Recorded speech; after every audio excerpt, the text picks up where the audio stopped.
teruma y tenufá, dos tipos de ofrendas. Vamos a estudiarlas un poquito más a fondo. Los términos en los cuales fue otorgado a los sacerdotes el derecho de alimentarse de las ofrendas, ¿no es cierto?, distinguían entre las ofrendas alzadas y las ofrendas mecidas.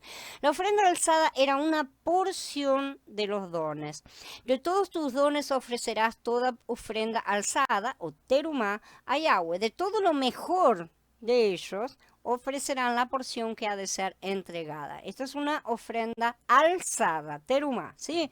Ya la ofrenda mecida es la totalidad de la cosa que se ofrece. Tomarás del carnero las partes con grasa, la cola gorda, la manteca que cubre las entrañas, la protuberancia sobre el hígado, los dos riñones con la manteca que tienen la cadera derecha, porque este es un carnero de ordenación.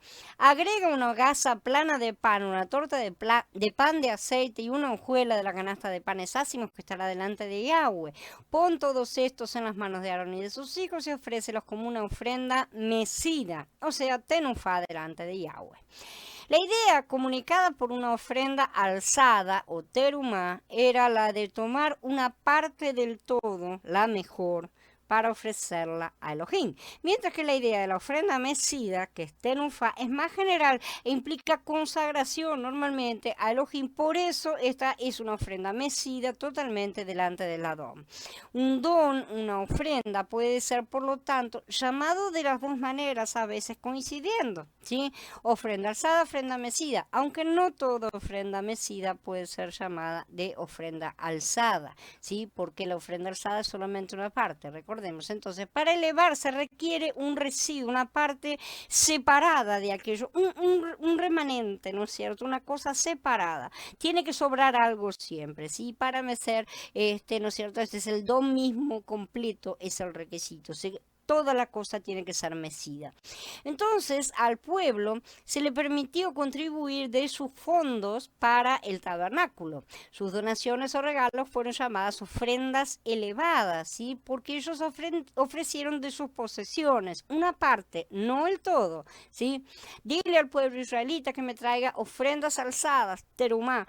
Aceptarás regalos para mí de toda persona que los traiga de corazón.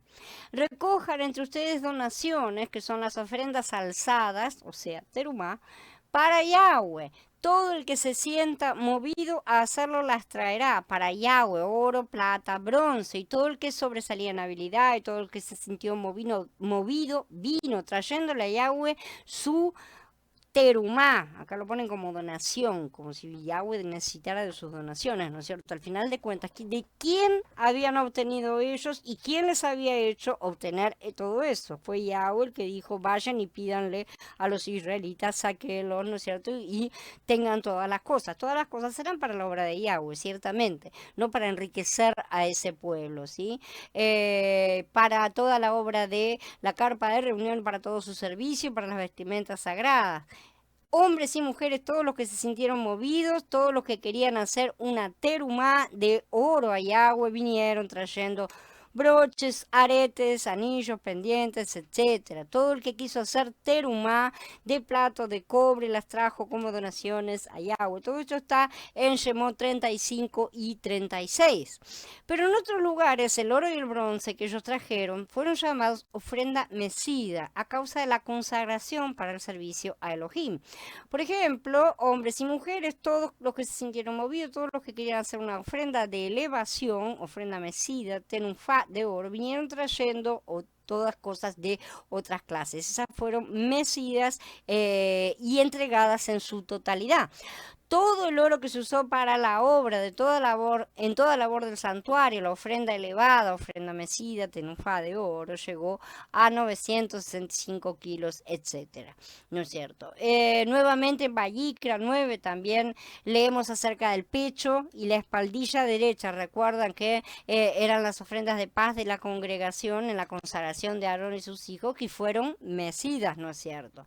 Porque fueron las partes completas, de esas partes eran las completas. Pero en Shaul vemos, apartarás el pecho de la ofrenda mecida y la espaldilla de la ofrenda elevada. Ven cómo las partes de uno pueden ser utilizadas de forma diferente. Lo que fue mecido, lo que fue elevado, el carnero de las consagraciones de Aarón y sus hijos.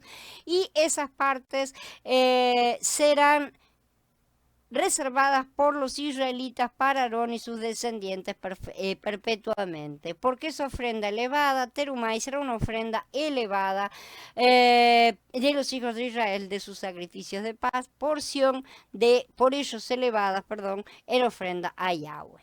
Entonces, visto que estas piezas ofrecidas formaban parte del sacrificio de la ofrenda de paz, ellas pueden juntamente ser llamadas también una ofrenda alzada, porque al mismo tiempo podía ser alzada.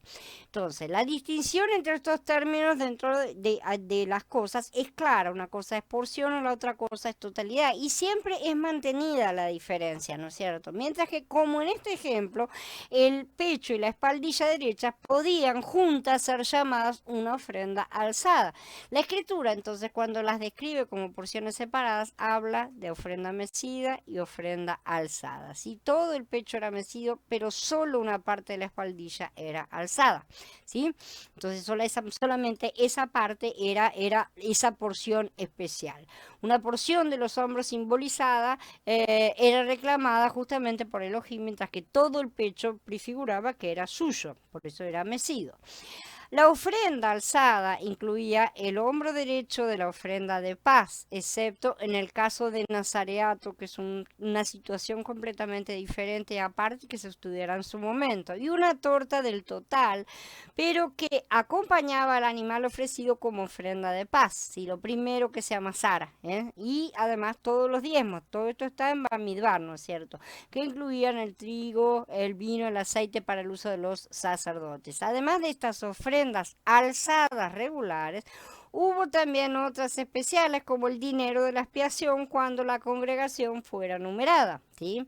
La porción del Adón del botín de Midian también, que está en Bamidbar 31, que ya estudiaremos, el presente de los reyes y de sus consejeros, la ofrenda de los hijos de Israel para el segundo templo, todas ellas son llamadas ofrendas elevadas. En el milenio estas cosas continuarán siendo elevadas, por lo que no tenemos el derecho de indicar que hayan sido abolidas.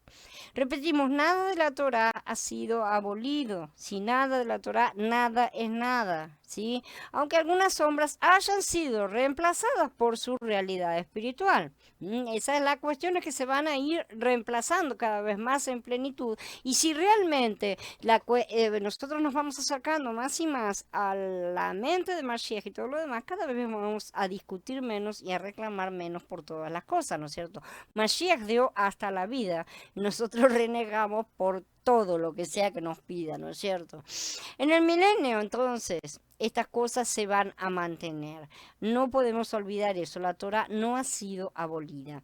Volviendo a las ofrendas mecidas, además del pecho de la ofrenda de paz y los ritos de la consagración de Aarón y sus hijos, que acabamos de mencionar, estaba la gavilla mecida también delante del Adón. Hablamos de las primicias de la cosecha al día siguiente del Shabbat de la semana de Pesaj.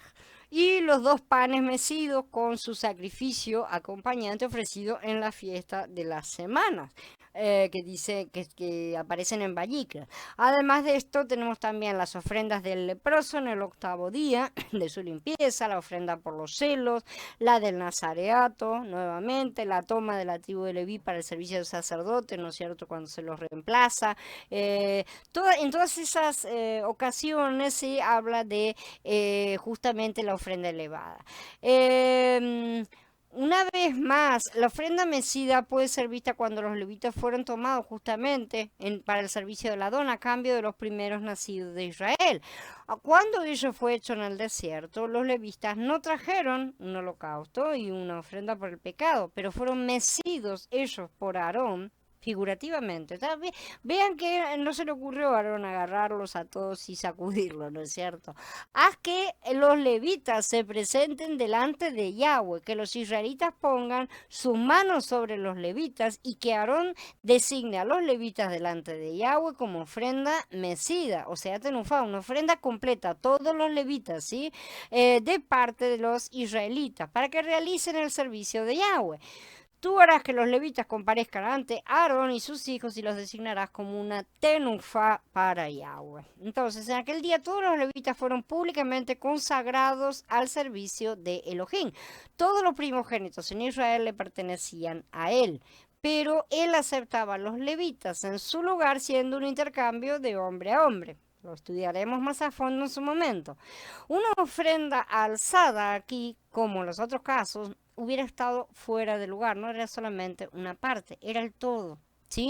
Estos no eran algunos de los primeros nacidos que eran reclamados para Elohim y algunos de los levitas que él aceptaba. Él reclamaba a todos los primeros nacidos y tomaba a todos los levitas para que los reemplazaban. El resto tenía que pagar una diferencia. Esto era una ofrenda mesida de los hijos de Israel. Como podemos ver, estas cosas no se refieren cuando decimos todos a todo necesariamente, porque al final de cuentas todos eran israelitas, incluyendo las otras tribus. Se pueden hacer conjuntos menores de las cosas, en este caso se está refiriendo a los todos de la tribu de Leví. Comparando los siguientes pasajes, entonces, en los cuales la ofrenda alzada y los diferentes pasajes, perdón, no los siguientes, lo que ya mencionamos acerca de la ofrenda alzada y la ofrenda mecida que mencionamos, la distinción entre ellos surge claramente. Y la enseñanza relativa más especialmente a esa diferencia justamente se hace cada vez más clara para nosotros. Necesitamos recordar que la ofrenda elevada es la que es una porción especialmente elegida, ¿sí? Lo mejor de lo mejor, justamente, y la ofrenda mecida es la ofrenda de un todo, una totalidad, ¿sí? Nosotros vemos que el lenguaje de las escrituras es ciertamente precisos y podemos notar en esto como en otras cosas, en la sustitución de un término por otro, a menudo encontrado en los escritos de los hombres, pueden introducir confusión e ignorancia acerca de las cosas de Elohim y estropear la verdad de las lecciones que están destinadas a que sus hijos las entendamos.